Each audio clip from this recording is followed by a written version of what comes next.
Hi guys! For today's dinner, luto tayo ng pork steak. Kanina ko pa talaga to kini-crave, lalo na kapag malayo ka sa Pinas. Hinahanap-hanap mo talaga yung Pinoy food. So, let's cook with me! So, simulan na natin. I-marinate muna natin itong pork and I have here pork belly.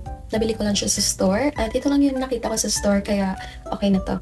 So, let's add this calamansi.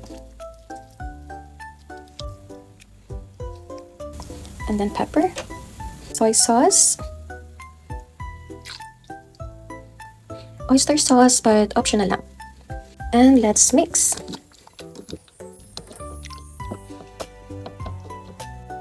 So, na-marinate ko na siya. Then, let's start. So, maglagay tayo ng mantika kunti lang.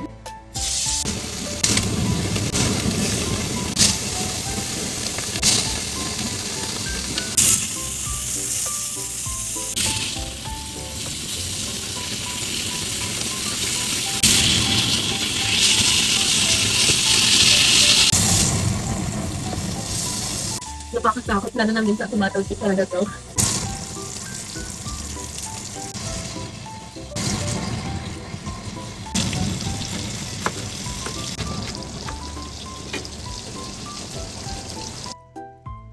So, kakatapos ko lang mag-fry and isa-set aside na natin yung pork and next naman itong sibuyas. At ito lang yung sibuyas na nakita ko sa fridge but anyway, okay na to. Kasi hindi pwedeng mawala sa pork steak yung sibuyas. Kahit anong sibuyas yung makita nyo, okay na yan. After nitong sibuyas, last is yung sauce ng pork na minarinate kanina. Mag-add lang kayo ng konting water, then salt and pepper to taste. Pwede din mag-add ng sugar, but optional lang din. Sa akin, hindi ko na nilalagyan. Hinihiwalay ko yung sauce kasi gusto ko mas crunchy yung pork, hindi malambot at mabasa. But pwede din naman na sabay nyo lutuin yung sauce pagkatapos i-fry. Perfect! Ngayon, pwede na natin tikman. That's it, guys! First bite.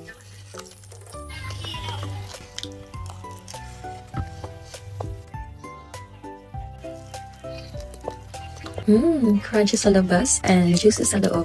Isa talaga ito sa mga favorite ko na ulam. Nakakatakam at mapapakanin ka talaga. Alam niyo ba, kay mama ko lang ito natutunan? And ito talaga yung isa sa mga favorite ko na luto niya. May natikman ako dati but hindi ko feel yung lasa.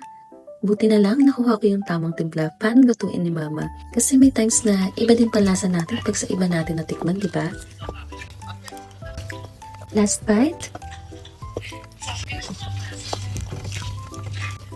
Naubos din. Madali lang to lutuin kaya try nyo na din.